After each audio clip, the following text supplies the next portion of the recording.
मराठा आंदोलक मनोज जरांगे यांनी थेट पंतप्रधान मोदींवर टीका केली आहे। मराठ्यांनी पंतप्रधानांकडून अपेक्षा सोडावी, राज्यामध्ये येऊन काय उपयोग झाला असा सवाल त्यांनी केलाय। नगर पुणे जिल्ह्यातील मराठा बांधवांनी सगळे मतभेद विसरून एकत्र या असं आवाहन त्यांनी केलंय। 20 जानेवारीला मुंबईला निघणार हे फायनल असंही जरांगे म्हणाले। मनोज जरांगे पाटील यांच्या मुंबई आंदोलनाला आता फक्त 3 दिवस शिल्लक राहिलेले आहेत। मनोज जरांगे पाटील आपल्याबरोबर आहेत। 54 लाख प्रमाणपत्र अगोदर वाटप करा, आता अशी एक तुमची मागणी आहे। त्याशिवाय ह्या नवीन मसुद्याला अर्थ नाही, जो की तुम्ही बदल सुचवलेला आहे सगळ्या सोयऱ्याच्या बाबतीमध्ये।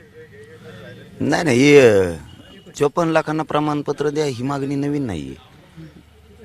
आम्ही त्यांना पहिल्यापासून सांगतोय 54 लाख नोंदी सापडल्यात, फक्त ते मीडियात नव्हतं की तुम्ही प्रमाणपत्र वाटप करा। आमचा असा गैरसमज होता मराठा समाजाचा की 54 लाख पत्र दिलेत, मग आम्हाला काय अपेक्षित होतं, आता फक्त सगळे सोयरे शब्द 54 लाखाला जोडून सगळे सोयरे शब्द द्यायचा म्हणजे सगळ्यांचं कल्याण झालं। पण ते नोंदी विचारतो किती दिल्यात तर त्यांना सांगता येत नाही। याचा अर्थ आम्ही असा धरला, तुम्ही 54 लाखाला प्रमाणपत्र दिलं नाही, मग आणि प्रमाणपत्र दिले नाही ते सगळ्या सोयरे शब्दाचा उपयोग काय, त्याचा उपयोग नाही। याचबरोबर ABP माझाच्या माध्यमातून मी मराठा समाजाला एक विनंती करतो की आंतरवालीपासून 20 जानेवारीला निघणार आहेत, तर मुंबईपर्यंत जे गावं येतात मध्ये त्या सगळ्या बांधवांना विनंती आहे की तुम्हाला जितकं शक्य तितकं सगळ्यांनी स्टॉल लावा। आणि विशेष म्हणजे नगर जिल्ह्यातल्या सगळ्या मराठा समाजाला विनंती आहे की तुम्ही सगळ्यांनी तुमच्या बॉर्डरवर येऊन तुम्ही तुमच्या मुक्कामापर्यंत येण्यासाठी सगळा मराठा समाज त्या दिवशी एकत्र या नगर जिल्ह्यातला।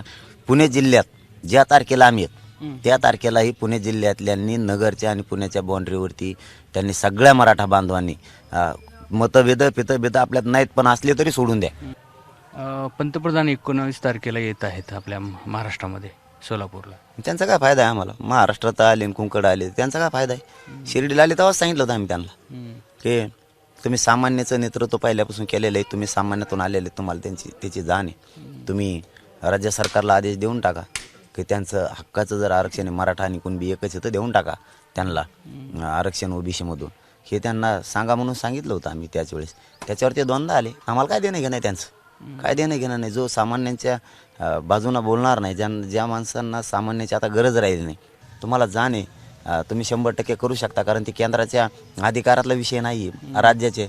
मग राज्यात जर एवढं वातावरण ढवळून निघालंय तर हस्तक्षेप करणं आवश्यक होतं त्यांचं की नाही रे देऊन टाका त्यांचं हक्काचं आहे। आजचा लढा नाही, एका दिवसात ढवळलेलं रान नाही आहे, हे 4-5 पिढ्यापासून हे मागणी एकदाच देऊन टाका। ती काय 2 शब्द वापरायला अडचण होते, कारण होतच नाही। मी आता नोंदी सापडल्यात म्हणल्यावर आहेतच ना, पंतप्रधानांनी तेवढा शब्द काढणं अपेक्षित होतं, त्यामुळे त्यांच्याकडून अशा पेक्षा सोडून दिली।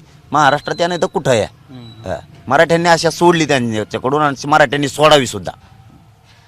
एकूणच मनोज जरांगे पाटील हे 20 तारखेच्या आंदोलनाबाबत ठाम आहेत आणि अर्थात काही सकारात्मक झालं तर गुलाल घेऊन आम्ही तिथे जाऊ असं देखील त्यांचं म्हणणं आहे। आणि शिवाय पंतप्रधानाकडून त्यांच्या आता अपेक्षा संपलेल्या असल्याचं देखील त्यांचं म्हणणं आहे। कॅमेरामन धनंजय दारुंटेसह रवी मुंडे, ABP माझा, आंतरवली सराटी। ABP माझा, उघडा डोळे बघा नीट।